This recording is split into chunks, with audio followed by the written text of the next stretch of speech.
옛날에는 큰 스님들 법문 듣고 싶을 때 뭐 금강경 공부하고 싶고 법화경 공부하고 싶고 부처님 가르침 공부하고 싶을 때 주변에 불교대학이 없어가지고 공부하기가 힘들었고, 그리고 법문을 하시는 스님들 만나 뵙기가 힘들어서 불교 공부하기가 참 힘들었는데, 지금은 인터넷 동영상으로 그냥 버튼 하나만 눌러도 얼마든지 수십 가지, 수백 가지, 수천 가지 큰 스님들 법문을 자유자재로 들을 수 있는 정말 불교 공부하기 좋은 시대가 열렸습니다. 그러니까 이와 같이 좋은 시대에 여러분들, 이번 생에 내가 사람으로 태어나 이번 생에 이 소중한 불법을 만났다라는 그런 기쁜 마음으로 이 부처님의 말씀을 잘 닦아 나아가시기 바랍니다. 다시 말씀드리지만 반드시 부처님의 경전을 기준으로 삼아서 우리가 수행해야 된다, 이것을 꼭 명심하시길 바랍니다. 셋째는 바른 법을 받아지녀 닦지 않는 것이요, 바른 정법을 받아지녀서 닦지 않고 엉뚱한 삿된 잘못된 견해로 법을 닦는다면 다음 세상에 삿된 견해, 잘못된 견해를 집착하는 그런 원인을 일으키게 된다. 넷째는 확실하지 않은 법을 칭찬하며 확실한 법이라 하는 것이요, 확실하지 않은 법을 칭찬하면서 이것은 확실한 법이다 라고 중생들에게 잘못된 가르침을 전하는 것이요. 다섯째는 법을 아껴 되도록 말하지 않는 것이다. 이거 아주 중요한 겁니다. 내가 아무리 열심히 수행하고 공부하고 법을 닦아도 나 혼자만 그 법을 아껴가지고 사람들에게 널리 전하지 않으면, 나 혼자만 알아야지, 이걸 사람들한테 가르쳐주면 내 주가가 떨어지겠지, 그러니까 이걸 나 혼자 알아야지, 이렇게 불법에 대해서, 진리에 대해서, 가르침에 대해서 아끼고 인색하고 그것을 사람들에게 전하는 것을 아까워하는 사람들은 다음 세상에 아주 어리석고 우둔한 업보를 받게 된다고 합니다. 그래서 여러분, 주리반특가라고 아시죠? 주리반특가.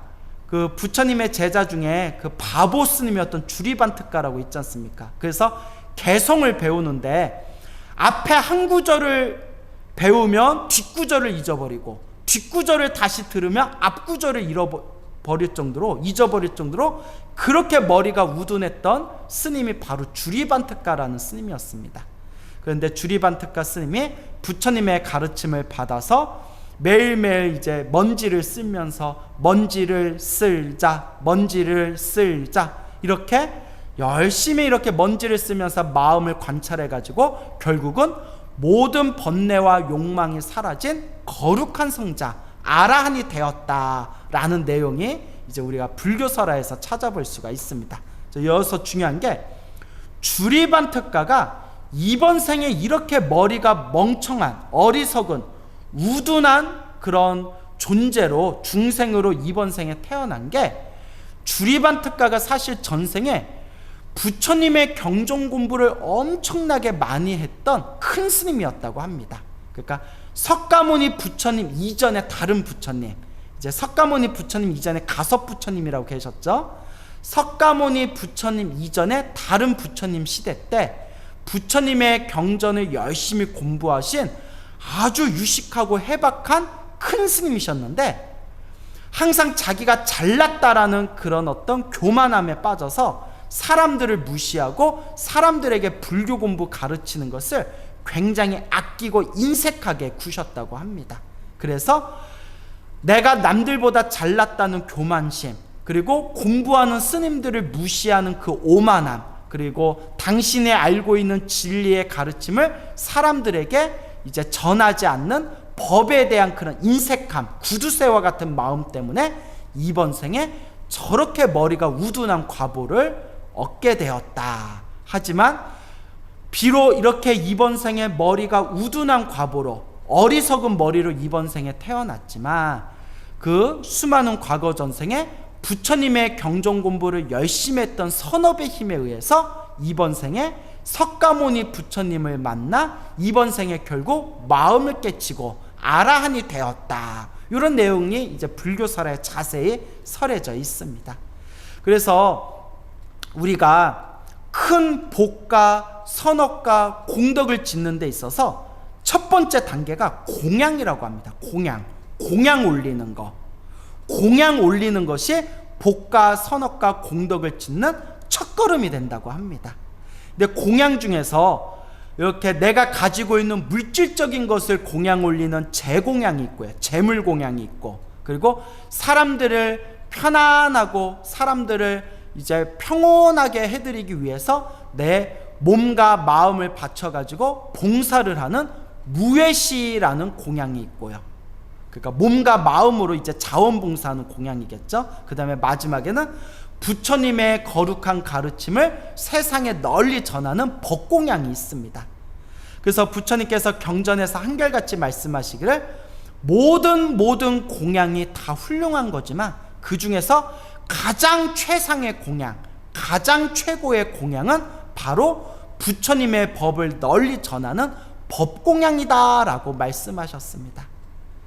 그래서 이와 같이 법을 아끼면서 사람들에게 전하지 않는 것, 이것이 다음 세상에 어리석고 우둔한 머리로 태어나는 악업이 되고 잘못된 견해, 삿된 견해에 빠지는 원인을 일으키게 된다라는 것을 여러분들께서는 꼭 명심하시면서 널리 부처님의 법을 널리 전할 수 있는 그런 법공양의 그런 법행자의 길을 걸으시기 바랍니다.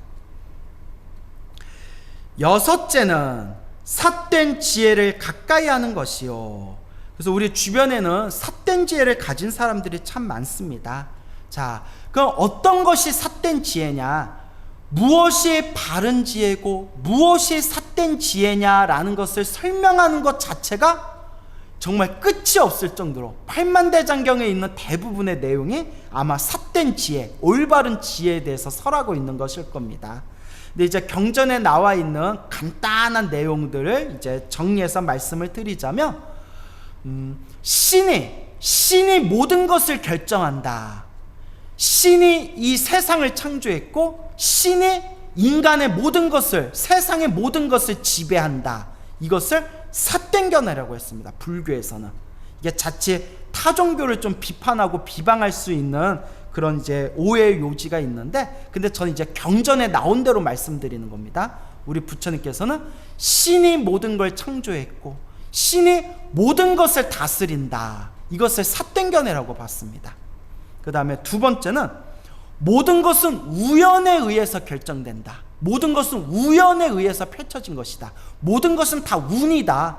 이것도 삿된 견해라고 했습니다. 자, 그 다음에 세 번째가 있는데요, 이거는 이제 불자들이 많이 헷갈려하는 거예요. 모든 것은 과거 전생에 내가 지었던 업보에 의해서 결정된다. 이것도 삿된 견해라고 했습니다.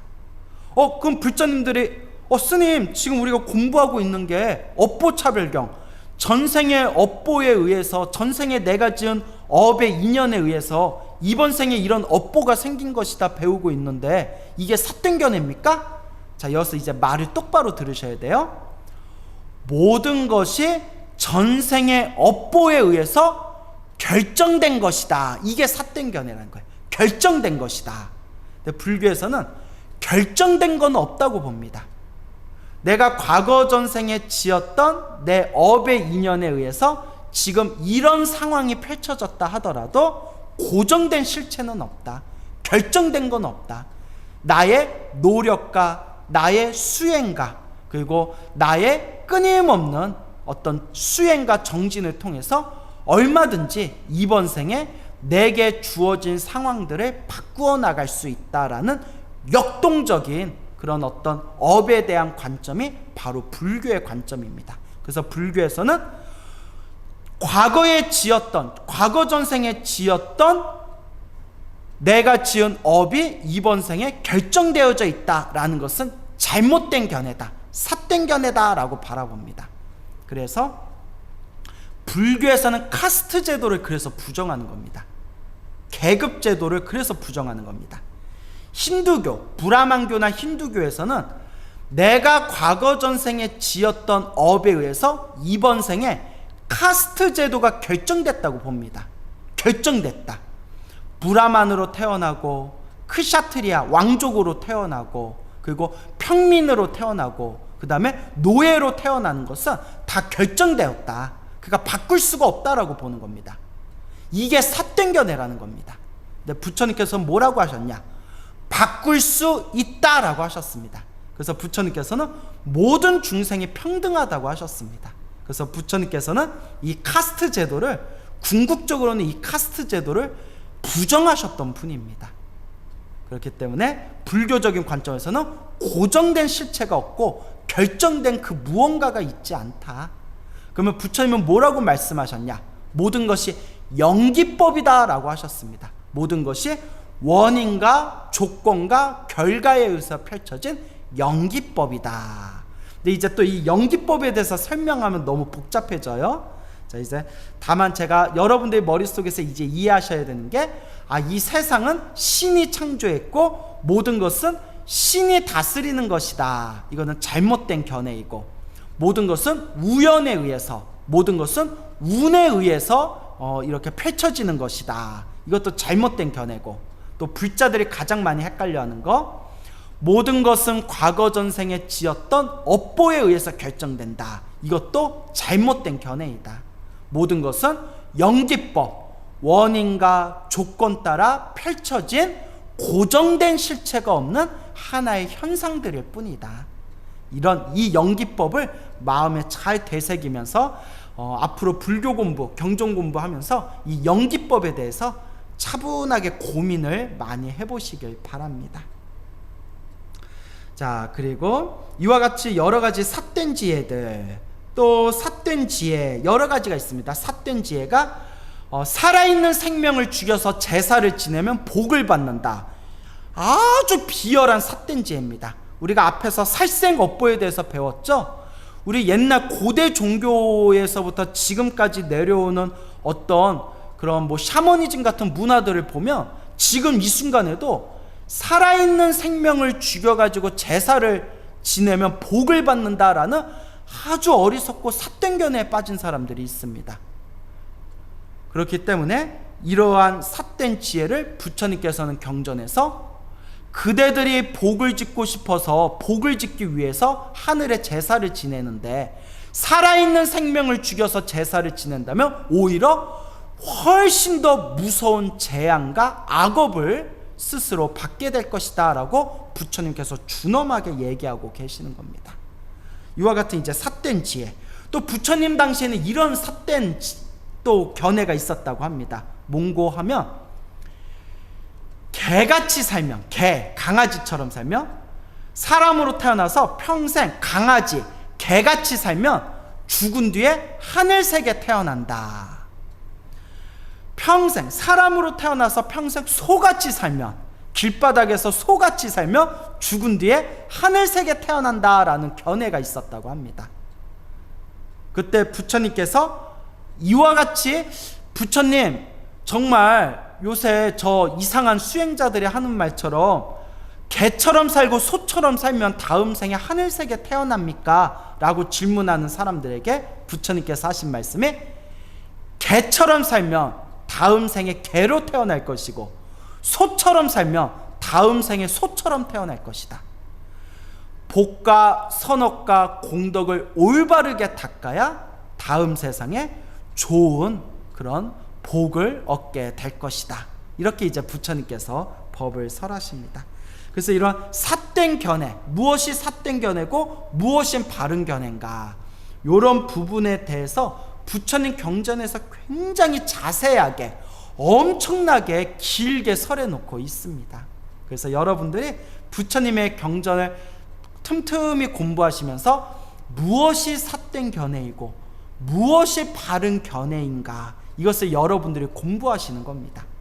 업보차별경이 바로 그러한 관점에서 어떤 업을 지으면 나쁜 죄를 받게 되고 어떤 업을 지어야 행복한 착한 선업의 힘을 받게 되는가, 그걸 우리가 지금 업보차별경에서 삿된 견해와 바른 견해, 올바르게 복짓는 법과 어리석게 살아가는, 오히려 복을 까먹는 거에 대해서 우리가 부처님의 말씀을 기준으로 명확하게 공부하는 것입니다. 그래서 부처님의 경전을 늘 가까이 하면서 부처님의 경전을 편식하면 안 되고 골고루 부처님의 경전을 공부하면서 무엇이 부처님의 올바른 견해인가, 이것을 여러분들이 마음으로 차분하게 연구하면서 사유하면서 공부하셔야 된다. 꼭 명심하시길 바랍니다. 7째는 바른 지혜를 멀리하는 것이며, 그래서 아무리 부처님의 좋은 말씀, 아무리 진리의 말씀, 아무리 뛰어나고 훌륭한 말씀을 전해줘도 소귀의 경익기, 우의독경, 쇠귀의 경익기처럼 아무리 좋은 이야기를 해줘도 도저히 믿질 않고 알아듣지를 못하는 그런 중생들이 우리 주변에는 굉장히 많습니다. 그래서 부처님조차도 뭐라고 말씀하셨냐면, 아무리 부처님이 그 사람 귀에다 설법을 해준다 하더라도 인연이 없는 중생은 제도할 수가 없구나. 그 인연이 없는 중생을 우리는 업장이 두껍다, 업보가 두껍고 업장이 두껍고 삿된 견해와 잘못된 견해가 너무나 두터워서 부처님의 올바른 진리의 말씀을 알아듣지를 못하는구나 라고 말하고 있는 것입니다. 그래서 우리 불자님들이 지금 이렇게 헬로부타 TV에서 이렇게 스님들, 법사님들 좋은 법문 듣고 이야기 듣고 부처님의 가르침을 하나하나 공부해 나아갈 수 있다는 것 자체가 그래도 여러분들이 성근이 있는 것이다. 착할선, 뿌리근, 그래도 여러분들이 전생에 지어놨던 착한 뿌리, 성근이 있기 때문에 이렇게 부처님의 말씀, 그리고 부처님의 말씀을 전하고 있는 이렇게 스님들, 법사님들의 그런 이야기에 여러분들의 마음을 열고 귀를 기울일 수가 있는 겁니다. 그래서 항상 불자님들께 말씀드리지만, 이번 생에 사람으로 태어나기 어렵고 불법을 만나기 어려운데, 이번 생에 사람으로 태어나 불법을 만났으니 이번 생에 절대 허투루 헛되이 세월을 보내지 마시고 항상 조금씩이라도 틈틈이 꾸준히 복을 짓고 선업을 닦고 공덕을 쌓고 항상 염불하고 기도하는, 수행 정진하는 그런 불자가 되시기를 바랍니다. 8째는 삿된 소견을 찬탄하는 것이요. 8째는 삿된 소견, 잘못된 견해, 삿된 견해를 찬탄하는 것이다. 그러니까 삿된 견해, 잘못된 견해를 가까이 하고 그것을 칭찬하고 그것을 기뻐하는 것이죠. 9째는 바른 소견을 버리는 것이며, 바른 견해를 버리는 것이며, 이게 우리 중생들이 보편적으로 가지고 있는 번뇌와 망상이 있습니다. 정말 이번 생에 이 소중한 부처님의 법을 만난 것, 이 부처님의 정법을 만난 것이 너무나 소중한 인연인데, 이 과거 전생에 지었던 이 무거운 악업, 업장, 업보 때문에 부처님의 법을 공부하다가 금방 실증을 내고 염증을 내고 마음에서 의혹과 의심을 일으키면서 부처님의 바른 가르침을 저버리고 오히려 엉뚱한 삿된 잘못된 견해에 빠져드는 사람들이 있습니다. 이것도 자기들이 전생에 지었던 업보이죠. 그래서 부처님 경전에 보면, 혹 어떤 사람이 처음에 좋은 마음으로 부처님의 법을 믿다가 갑자기 마음에 의혹과 의심을 일으켜서 부처님의 법을 비방하고 부처님의 법을 저버리는 중생들은 어떤 업이 있는 것입니까? 그러니까 부처님께서 하시는 말씀이, 과거 전생에 너무나 삿된 견해와 너무나 많은 잘못된 견해에 물들어 있기 때문에 이번 생에 부처님의 정법을 만났음에도 불구하고 마음에 맑고 깨끗한 믿음을 일으키지 못하고 과거 전생에서부터 물들어 있던 삿된 견해 때문에 저와 같이 어리석은 그런 잘못된 견해에 빠져드는 것이다. 이렇게 부처님께서 말씀을 하셨습니다. 그러니까 여러분, 우리가 바른 견해, 올바른 견해를 기준에 딱 세우려면 묻지도 말고 따지지도 말고 오직 부처님의 경전에 의지하셔야 됩니다.